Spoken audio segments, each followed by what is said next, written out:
दोस्तों, बिहार में सत्ता परिवर्तन की खबर पिछले 24 से 48 घंटों में जम करके सुनाई दे रही है और ये बात अब लगभग साफ हो गई है कि आने वाले वक्त में, चाहे वो वक्त कुछ घंटों का हो या कुछ दिन का, बिहार में सरकार बदलने वाली है और एक बार फिर नीतीश कुमार राजद से अलग होने वाले हैं। इस बीच जब नीतीश कुमार के अलग होने की बात सामने आई तो उनका पुराना वीडियो सोशल मीडिया पे फिर से एक बार वायरल होने लगा। उनका वो बयान जब वो कहते थे कि मिट्टी में मिल जाएंगे, भाजपा के साथ नहीं जाएंगे। उनका वो बयान जब वो कहते थे कि अरे भाई, अब उनके साथ जाने का सवाल ही नहीं उठता है, मरना पसंद करेंगे लेकिन भाजपा में जाना पसंद नहीं करेंगे। उनका वो बयान जब वो कहते हैं कि उनके साथ हम कैसे जाएंगे, बताइए, वो काम करते थे, इनके पिताजी के साथ उन लोगों ने क्या किया आप जानते हैं। मतलब तेजस्वी जी के पिता लालू यादव के साथ क्या कुछ किया भाजपा वालों ने, ये बातें नीतीश कुमार ने कही थी। लेकिन खैर, वक्त बदला, अभी कुछ साल भी नहीं हुए सही से, लेकिन एक बार फिर नीतीश जी के पलटी मारने की खबर सामने आ गई है। इस बीच जैसे ही पलटी मारने की खबर सामने आई, नीतीश जी एक बार फिर छोड़ करके जाने वाले हैं, तो एक और नेता का वीडियो सोशल मीडिया पे वायरल हो गया है और वो नेता कोई और नहीं बल्कि सिवान के पूर्व सांसद दिवंगत डॉक्टर मोहम्मद शहाबुद्दीन साहब का वो वीडियो वायरल होने लगा, जिसमें उन्होंने नीतीश कुमार को 11 साल के बाद जब मोहम्मद शहाबुद्दीन साहब, डॉक्टर शहाबुद्दीन साहब जेल से निकले, उसके बाद जब उनसे ये बात पूछा पत्रकार साथियों ने कि आपका नीतीश जी पर क्या कुछ ख्याल है, तो उन्होंने ये कहा था कि वो परिस्थितियों के सीएम हैं, परिस्थिति देख करके वो अपना रुख बदल लेते हैं। लेकिन क्या एक बार फिर नीतीश कुमार को परिस्थिति समझ में आ गई है? उन्हें ये बात समझ आ गई है कि अब वो परिस्थिति नहीं है कि वो आरजेडी में रहे। क्यों आखिरकार डॉक्टर मोहम्मद शहाबुद्दीन का वो वीडियो वायरल हो रहा है? कहीं ना कहीं कुछ लोगों ने ये भी बात कही थी कि डॉक्टर मोहम्मद शहाबुद्दीन जब 11 साल के बाद जेल से रिहा हुए, तब एक बड़े नेता ने अचानक से जेल से निकलते ही नीतीश कुमार पर जब हमला बोला। लालू के एक बड़े नेता के तौर पर डॉक्टर मोहम्मद शहाबुद्दीन को जाना जाता था। जब उन्होंने ये बात कही, उसके कुछ ही वक्त के बाद एक बार फिर डॉक्टर मोहम्मद शहाबुद्दीन को जेल जाना पड़ा था।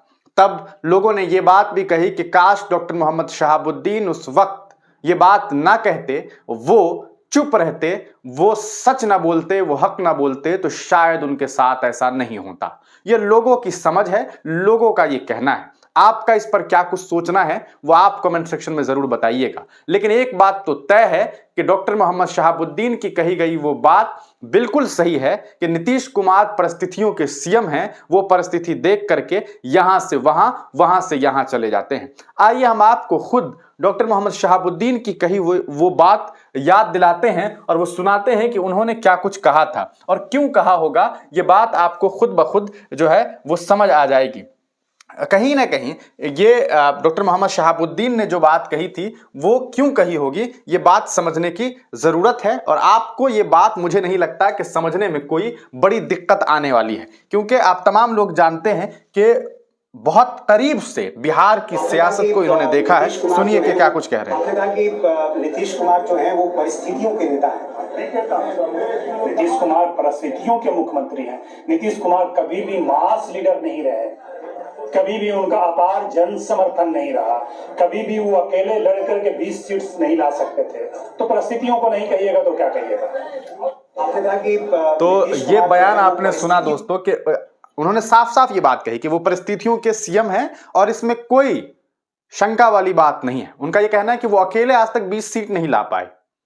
तो क्या आपको लगता है कि बिहार के मुख्यमंत्री नीतीश कुमार बिहार वासियों की चिंता ना करके अपनी चिंता करते हैं, अपने दल की चिंता करते हैं और उसे बचाने के लिए परिस्थिति देखते ही अपना रुख बदल लेते हैं और यहां से वहां, वहां से यहां चले जाते हैं? मुझे तो बड़ा ताज्जुब है कि अमित शाह जी ने भी बयान दिया था इस बार। वो जब बिहार आए तो बिहार में आकर के उन्होंने बहुत चीख चिल्ला करके ये बात कही थी।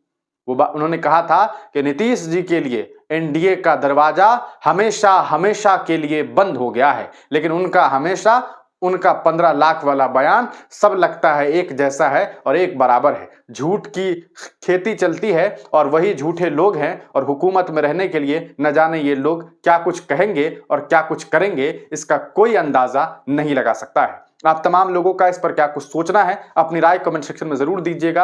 आपको साहिब की वो बात कैसी लगी जो उन्होंने कही थी? क्या आपको लगता है कि साहिब सही थे और यही वजह थी कि उन्होंने ये बात कही होगी, और आखिरकार उन्हें बाद में उनके साथ क्या कुछ हुआ वो आप तमाम लोग जानते हैं। आपका इन तमाम मुद्दों पर क्या कुछ सोचना है, अपनी राय कमेंट सेक्शन में जरूर दीजिएगा। तब तक के लिए दीजिए इजाजत, फिर मिलेंगे किसी नई वीडियो के साथ, किसी नई पेशकश के साथ।